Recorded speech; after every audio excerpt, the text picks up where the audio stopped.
From the OUTV Broadcast Center in Los Angeles, California, this is Brief News Brief, a brief look at today's trending news topics, proudly combating the thought police since 2016. Here's your host, James Heaney. I'm James Heaney, and this is your Brief News Briefing.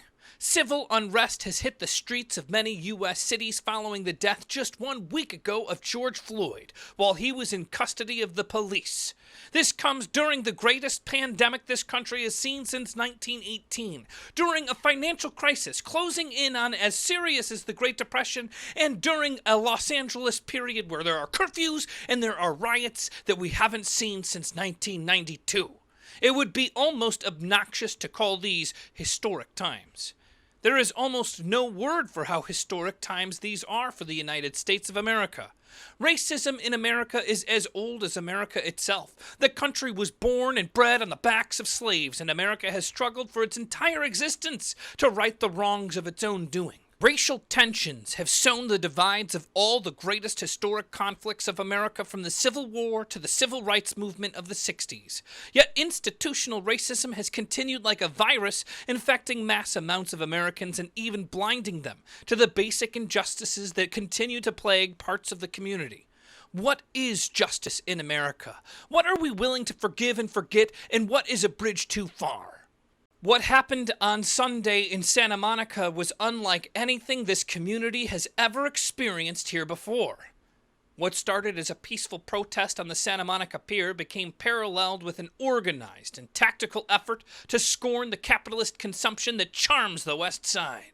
This evolved into a war zone in the streets as an immediate curfew was put into place and police had a standoff with protesters involving rocks being thrown, tear gas, and fireworks. The Santa Monica 3rd Street Promenade was an obvious target in LA after the Grove became a central focus of looting midday Saturday, which devolved into the first citywide LA curfew since the Rodney King riots.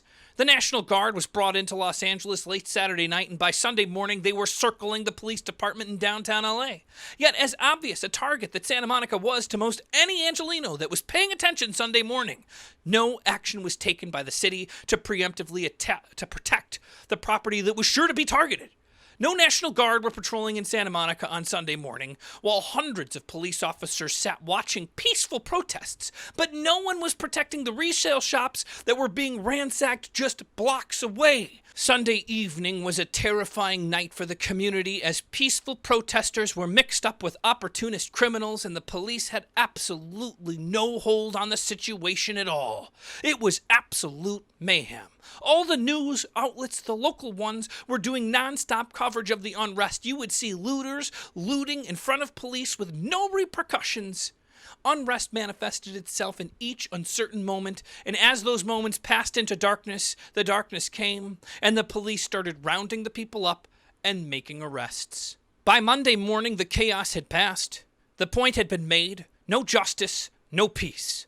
Thousands of Santa Monicans showed up with brooms and gloves, wearing masks, and they swept up the streets. Broken windows and property damage, all things that can be fixed and replaced. What can't be replaced is the life of George Floyd and the many others who have lost their lives to police brutality. It really begs the question, is peaceful protest enough? Colin Kaepernick took a knee to highlight the issue of police brutality peacefully, and he was met with a barrage of criticism and the loss of his career.